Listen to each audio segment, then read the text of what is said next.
नमस्कार, capital TV का prime time show देख रहे हैं आप और मैं हूं आपके साथ दिव्या सिंह। 9 जून को प्रधानमंत्री नरेंद्र मोदी के शपथ लेने के साथ ही 18वीं लोकसभा का कामकाज शुरू हो गया। कल लोकसभा का पहला सत्र 24 जून से शुरू होगा। यह 3 जुलाई तक चलेगा। 10 दिन में कुल 8 बैठकें होंगी। शुरुआत के 2 दिन यानी 24 और 25 जून को प्रोटेम स्पीकर नए सांसदों को शपथ दिलाएंगे। इसके बाद 26 जून को लोकसभा स्पीकर का चुनाव होगा। बताया जा रहा है कि सत्र के आखिरी 2 दिन राष्ट्रपति के अभिभाषण पर सरकार धन्यवाद प्रस्ताव लाएगी और दोनों सदनों में चर्चा होगी। 10 साल बाद पहली बार पीएम मोदी के सामने मजबूत विपक्ष होगा। ऐसे में कहा जा रहा है कि नीट परीक्षा में हुई गड़बड़ी, 3 क्रिमिनल लॉ, लोकसभा चुनाव के बाद शेयर बाजार में हुई गड़बड़ी के आरोपों पर विपक्ष इस बार जमकर हंगामा कर सकता है। आज इसी पर चर्चा के लिए मेरे साथ स्टूडियो मौजूद है कैपिटल टीवी के editor in chief doctor Manish Kumar. Doctor साहब, स्वागत है आपका। धन्यवाद। कल से तो संसद सत्र की शुरुआत हो रही है, लेकिन कहा जा रहा है कि इस बार विपक्ष जो है मजबूत स्थिति में है और आगे कई सारे मुद्दे ऐसे हैं जिस पर हंगामा हो सकता है। बिल्कुल आपने सही कहा, ये हंगामा कर ही सकते हैं, हंगामा करने के लायक ही हैं और हंगामा करने के अलावा कुछ कर भी नहीं सकते।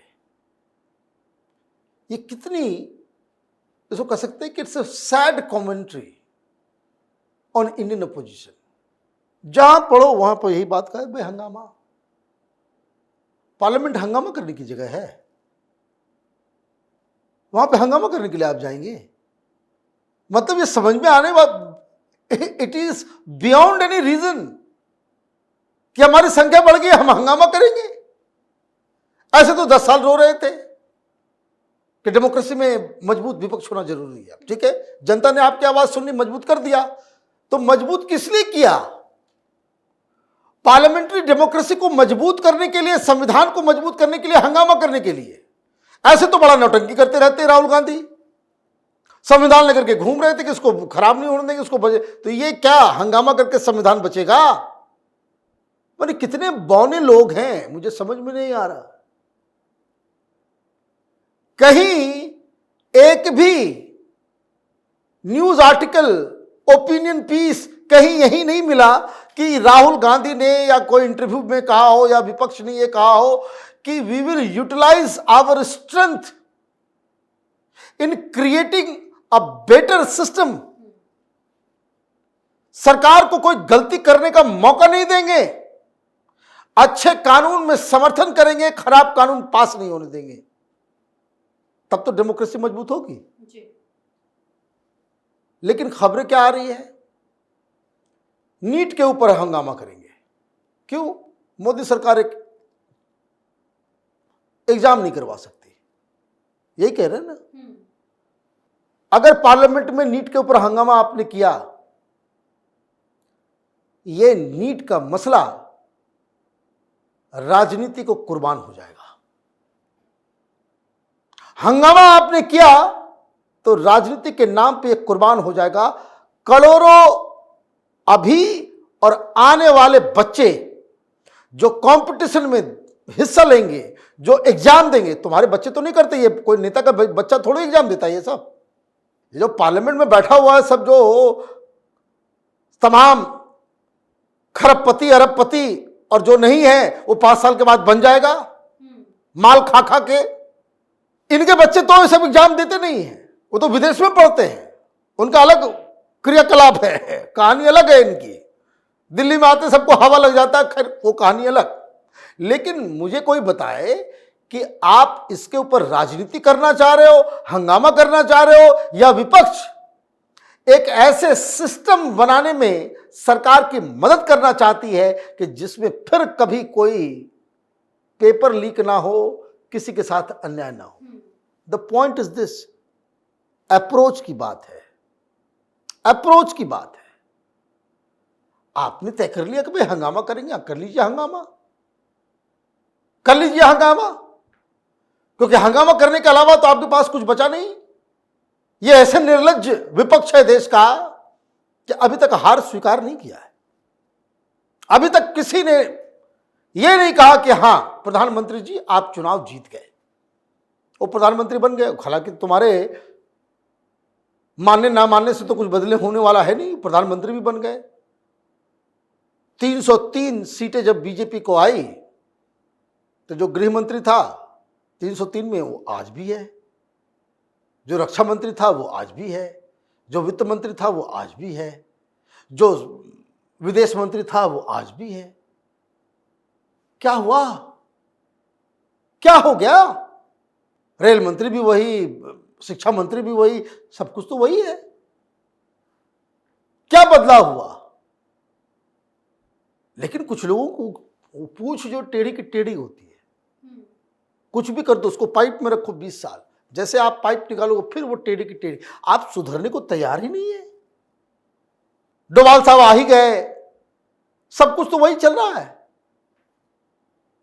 लेकिन आप ये साबित, ये नैरेटिव, ये दलाल पत्रकारों के साथ मिलकर के ये नैरेटिव, सरकार कमजोर हो गई है। इंटरव्यू दे दिया आपने फाइनेंशियल टाइम्स को कि सरकार चलेगी नहीं। 3 क्रिमिनल लॉ पे भी रोना शुरू हो गया है। भाई क्यों रो रहे हैं भाई? आप इससे कठोर कानून ला सकते हैं। ये आईपीसी, एविडेंस एक्ट और ये जो सीआरपीसी, ये सब ये अंग्रेज के जमाने के चल रहे हैं। वही पसंद है आपको? वही पसंद है? क्यों करवाया देश को आजाद हम लोगों ने? क्या अंग्रेजी कानून चलता रहे और किसी को सजा न मिले? देखिए, भ्रष्टाचार के आरोप में जेल के अंदर में वो कह रहा है कि हम इस्तीफा नहीं देंगे। निर्लज्जता की कोई सीमा है? और साथ में मिलकर चुनाव लड़ रहे थे। तो खैर, ये तो विपक्ष की बात हो गई।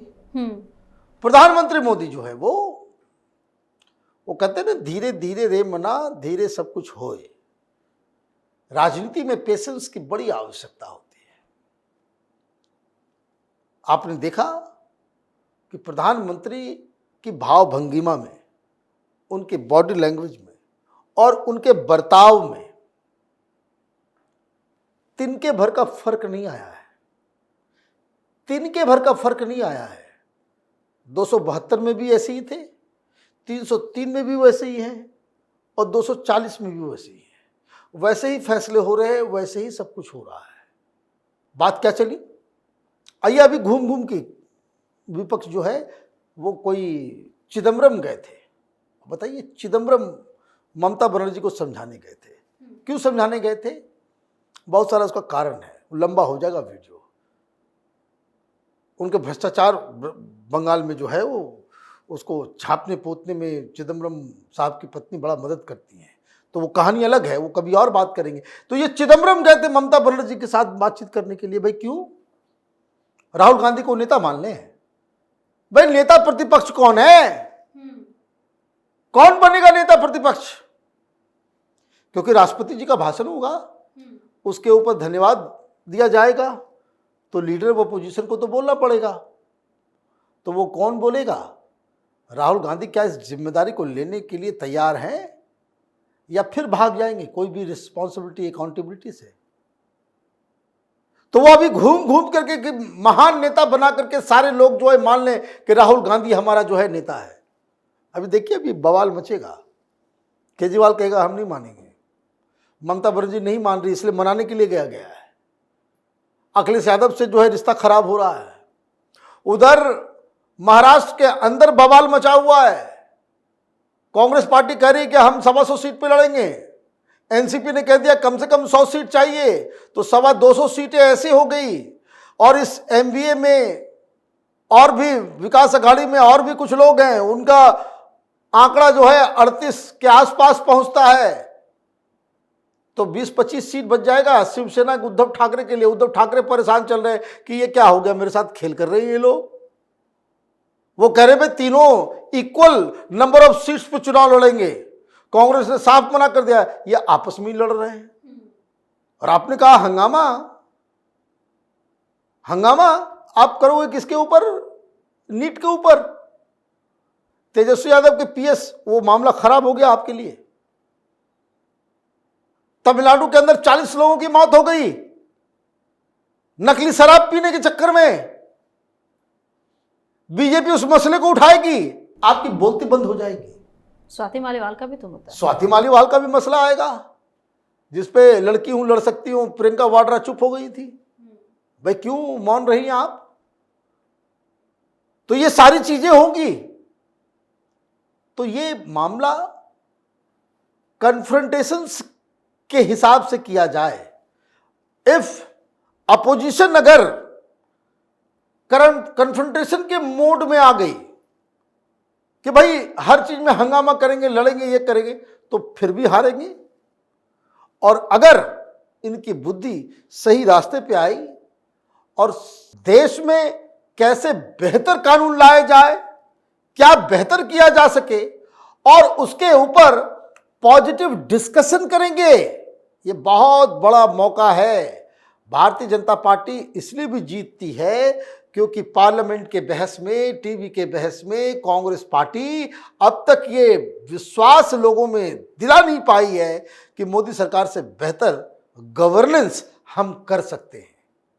इन्होंने अभी तक एक ही चीज साबित किया है कि हम हंगामा सिर्फ कर सकते हैं, हंगामेदार विपक्ष हैं, यहां काम नहीं होने देंगे, और इसके अलावा आप कुछ करने लायक बचे नहीं हो, यही प्रतीत हो रहा है। बहुत बहुत धन्यवाद सर तमाम जानकारी के लिए। धन्यवाद।